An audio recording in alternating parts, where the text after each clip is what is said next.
هي مهندسة واقتصادية وسياسية، خبيرة ليس في مجال واحد بل في ثلاثة. Take us back to the point of costs. How much is that of a strain? Is that you're going to say it's not a strain? I'm starting to get the vibe here. But, yeah, you're starting to get the vibe. Good. How much has renewable energy reached cost parity in Morocco? Meaning, do you still need government support for these transition projects? No, and we are working on making sure that all new projects are bankable. And so that's why, to get back to your question about green hydrogen, is the same rule that applies to everyone. So that's why the financing of those projects is very important. And that's why, for example, if you look at our gas infrastructure, we launched a major RFP, which was under a public-private finance scheme. We really want to ensure that our institutions are ready to be nimble enough to accompany that. Because today, among all the challenges that you have listed, Siba, technology, private finance. I mean, Morocco is an investment-grade country, so we have access to, and we have multiple good alliances on that front. Access to technology, the same thing. I think we are the only country that can become this land of reconciliation between the different geopolitical blocks on technology development. We have worked very hard on ensuring that our regulation and legislation is stable and state of the art for everyone to be able to invest and come invest in the country. The only part that we need is to ensure that our institutions, especially those that are in direct contact with the citizens and the economic tissue, if I take in the example of the energy sector, the local distributors, and the institutions that are transporting and dispatching energy. It's very important that these entities, usually state-owned, transform as rapidly as the country is transforming. You mentioned certain financial maybe structures that you have adopted. So tell us a little bit more about that. What governance and financing innovations allowed you to attract the global investors as you do? Well, it goes hand in hand. I mean, you need to put a structure that enables you to minimize as much as possible, the cost of financing and maximize the return on investment, not only for the private investor, of course, but mainly for Moroccans.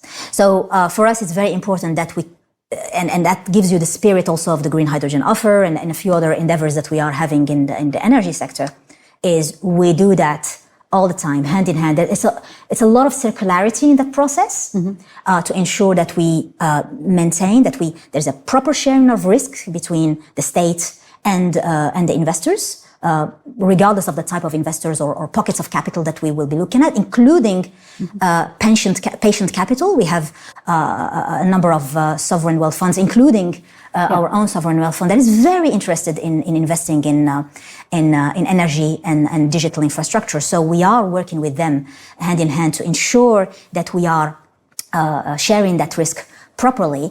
But at the end of the day, what I need are projects that are sustainable in time and sustainable in nature. So I understand that private capital is central to your strategy. Yes, absolutely. For many reasons, not only because we see it as an additional pocket of capital, but because it enables us also to share risks, technology risks, geopolitical risks, supply chain risks. It's very important to have, and also the private sector test technologies. The private sector has access to due diligence, to intelligence that we also need as well. Again, for me, the learning journey is probably more important than the endpoint. Because for me, the most important thing, of course, having a successful project that is being financed and happening, and at the end of the day, be it transcontinental interconnection with a neighboring country or a local giga factory producing state-of-the-art batteries, is great. And employing thousands and thousands of jobs. What is also very important is the transformation of the administration, of the team, of the young people, the young Moroccans, men and women that are working on that transformation. Because when I will be here tomorrow, they are the ones that will take away with them the spirit of the new development model. And I want them to be fully convinced and as I said earlier, breathe energy transition and sustainable development every day. So for me, when it comes to structuring our gas infrastructure project, or structuring the green hydrogen offer, or structuring the financing of the interconnection that we were looking at with France, for example, it's very important for me to have a team of Moroccans, female and male, that are taking that spirit and driving it in the structuring of those deals. Owning those projects to own their future. Exactly. Kind of thing. So it is said that capital goes where capital is treated well, right? So from your standpoint, what are the prerequisites for attracting private capital into a country? What is the success? Yeah, I think there are a few lessons that we can learn from Morocco's experience, and I think we've been doing quite well in terms of attracting and reassuring private international private investors and Moroccan private investors, African private investors. I think it's very important to remember also that in Africa we have pockets of capital in the Middle East that were investing, instead of investing in hotels in New York, they could be investing in stable rate of returns, energy infrastructure projects in Morocco with a very clear market. So I think there are three prerequisites probably and it's the same things that we have been mentioning early on, which is well-crafted legislation. It doesn't have to be perfect, but at least it has to be agile and nimble to stand the test of time. A legislation, that's very, very important. Second key important thing would be strong institutions. Third key important thing is definitely, I think the most important of all, is a stable policy. Not only political stability, which is very key, but also stable policy. And the only reason why I would say that is today, I think a drone attack or a cyber attack can destroy an energy infrastructure, or I don't know, an AI-powered social media campaign can shake governments, but you cannot bomb legislation. You cannot destroy the strength of an institution. Very difficult. It will be harder to do that. That's why I think it's very important to continue working on those things that are immaterial, that are not very conducive for a picture on social media, right. However, are key to maintain the trust of your partners, be it private sector, government, patient capital, etc. What would be the biggest constraints, do you think? Is it at the moment for you, at the stage where the transition is at? Is it capital? Is it technology? Is it infrastructure? Is infrastructure catching up with the capacity? You've obviously built significant capacity, but what about the infrastructure that goes with it? Yeah, we are working hard on infrastructure, and I think Morocco is also a very good example for other middle-income emerging markets, because we reached 99.9% of electrification of the country. Now we are moving to the next phase of ensuring that we strengthen that infrastructure to be that major corridor between and reach those economies of scale to decrease the cost of energy for our citizens. I think the key challenges is, as I mentioned earlier, the transformation, a fast transformation, not of your infrastructure. That we can do that. We know how to do that. I think, especially with the help of our partners, with the help of the private sector. We know how to do that. I think the human element and the regulatory element, the institutional element, is key. And I always insist, and you see it in many countries. I mean, in many countries, being petrostate or electrostate, and I'll stop using that very simplistic definition until I find a new one. I think regardless of where you stand and how you see your future going forward, I think it's important to ensure that your institutions are nimble, strong, but nimble and taking into account the interests of the population. It's very important to work to make sure that these institutions are a tool to serve the population of the country. And more or less, these are what ESG frameworks are put down to protect or to guide, or it's a framework to work within. As a policymaker today, do you feel that argument that is heard? As a policymaker today, do you see that the conversation around renewables and clean energy and climate change and all that has shifted recently? It's a great point, Siba. Have they shifted recently? They appear to have shifted globally, but I don't think they have shifted. Oh, I don't think so. I think the value of human life is still very high. You may have, and I look at how the world is evolving. It's a shifting world order, and I don't like also the expression of a new world order, but it's the same world order that started after the Second World War, and we've been seeing, I would say, safety valves around those. one way of putting it, yeah. It's one way of putting it, but I always think about one of my earliest mentors, Dan, who used to tell us when we were writing our analysis reports, I don't want to read anything that is written in the Wall Street Journal. Okay. So you train your brain to look at the underlying factors, at the shifting interests of the stakeholders. So yes, I can see the various changes in political discourses, and of course, we're all having government mandates with elections coming. Yeah. So, of course, I'm not saying the opposite. However, I think it would be very dangerous to say, because we believe in this ideology or this other ideology, we should stop investing or exclude. No, but no doubt we do live in a fragmented world. And in this fragmented world, do you believe that collaboration around clean energy and renewables can still happen? For Morocco, it's still happening. And it's happening differently than in the 20th century.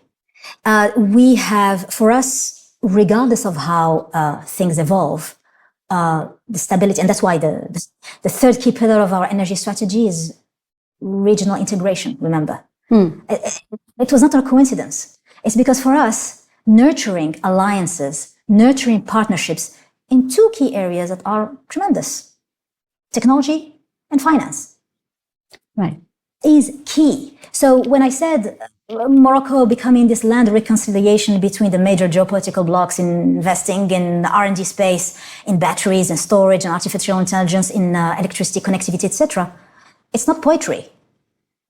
We want to ensure that regardless of what you are developing, if your technology seems to be relevant for the future of the world, you are very much welcome to invest in Morocco and share with us. But again, the condition is... And how do you maintain this, keep looking at the long term, putting down policies and strategies for the long term, when things keep shifting around you? For example, in the United States, the administrations recently have had contradictory views on this area. So how does Morocco ensure the stability, and how do you stay on the strategy? Well, Siba, first, I never comment on other partners. No, I meant how does that affect your plans and planning forward?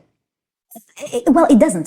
The thing is that that's the point that I'm trying to make. It does not. Yeah. Because if you had to change plans whenever China or the European Union or the United States change or is perceived to be changing their plans, again, we have a new development model where energy was a strategic bet number one for the country to emerge.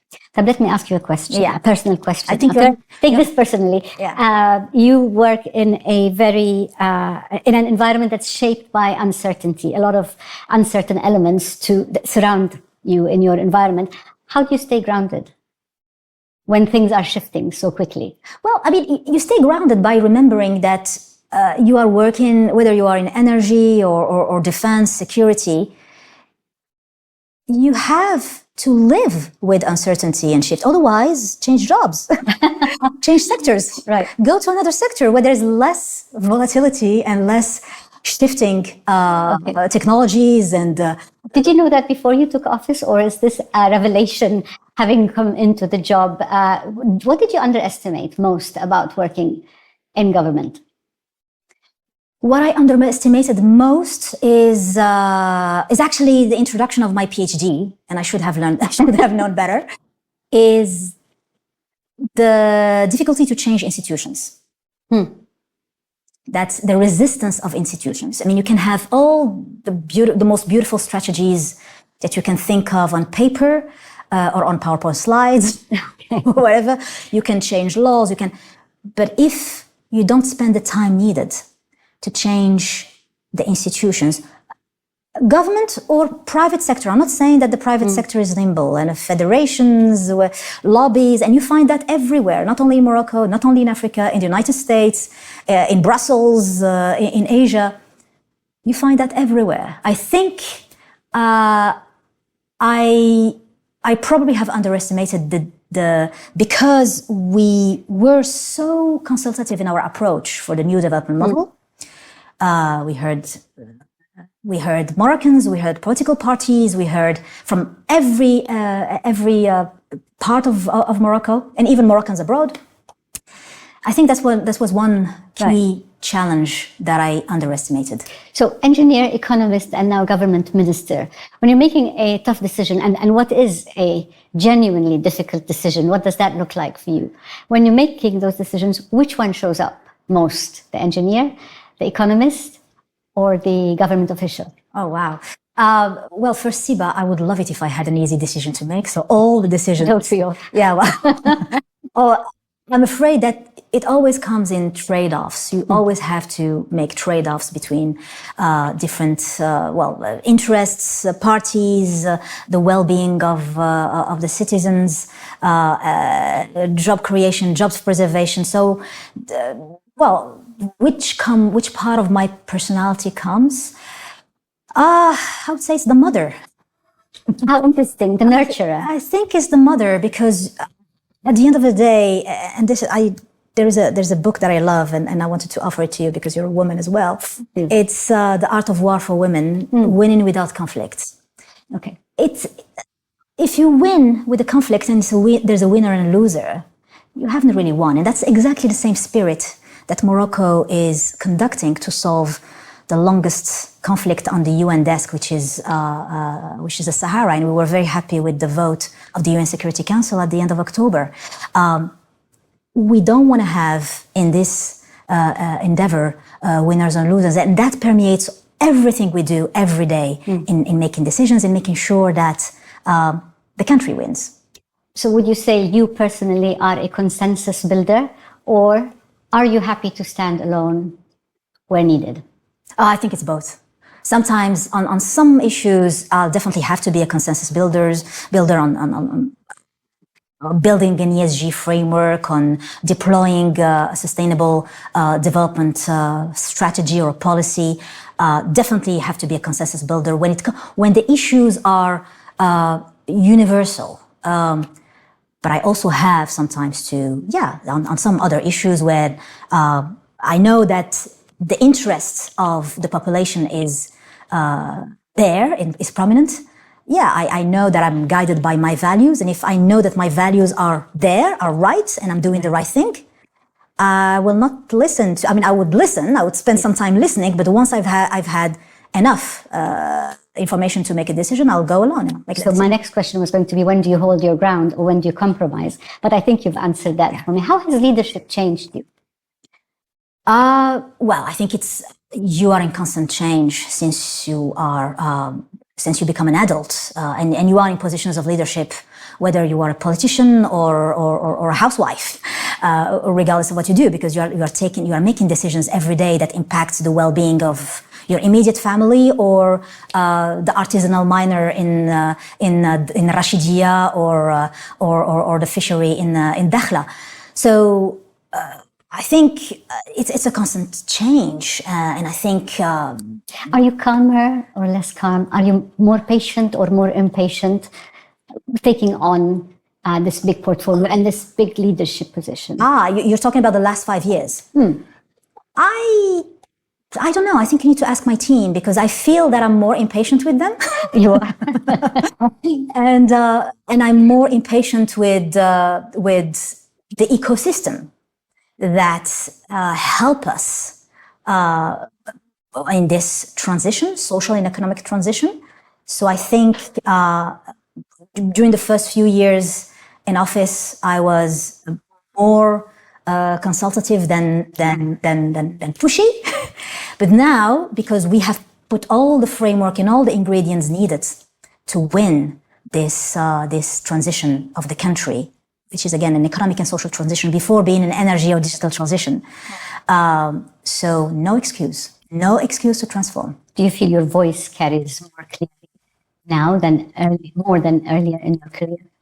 Well, I think definitely, and I think I would like to thank all the mentors that helped me on that, and the women and men who supported me all my life to make my voice clearer and clearer. And I think the real fact that I have you, Siba, in my office, you joined us from Dubai. You had an overnight flight, and you seem jet lagged. So I think I was hoping it wasn't showing, but okay. It's a testimony of, I think, to the fact that Morocco's voice is being heard. So it's great. Music to my ears. I'd love to have you. So thank you very much. Thank you. I feel very welcome here, and it's a beautiful country. It's my first time here. Happy to be here. So if you were advising somebody who wants to move from the private sector into the public sector, what would be your honest advice? Well, first I would be maybe the worst person to give that advice. Like sometimes young people come to me and say, what's your advice? We want to do like you, do a PhD while working in parallel full time. And I said, well, I won't. I don't advise you to do that because you really have to be motivated and committed to really do that. And I did not move from the private sector to public policy. I moved from the private sector to a government state-owned entity called Saudi Aramco. Right. And I spent more than nearly 8 years there. And then I moved to government office in Morocco. So I think that journey is again more important. The learnings that I had all the way through working in North America, in Europe, in Asia, in the Middle East was also a major part of that story. So yeah, I mean, I would advise the same advice that I would give to young people who want to do a PhD while working in parallel more than full time is you have to be committed. If you're not committed, if you don't wake up every day and every minute when you have, as I said, you will have tough decisions every 5 minutes. So if you're not committed, if you're not convinced, if you have like 2% of doubt, don't do it. What were you committed to when you did it? The impact, the well-being of Moroccans. I spent 25 years abroad. I was seeing my country transforming, but not at the pace that I wanted it to be transformed. And I could see all the ingredients being there, all the ingredients being there for Morocco to become, So we go full circle back to the beginning of this nice conversation when I asked you whether it was a pre-planned, premeditated, intentional journey to arrive here where you have. Siba, yes, I think if you're not intentional in your journey, again, don't do it. So it's very important to understand that I'm not going to say that everything I do is intentional. No, I'm not a robot. But I know that the well-being of the people that I care about, whether it's my kids, my immediate family, people that I love, or the Moroccans, has to be aligned with what I do every 5 minutes. Otherwise, I'll be bored. Otherwise, I will be miserable. So whether that's intentional or not, yes, I was very intentional in seeking happiness in my life and in my job.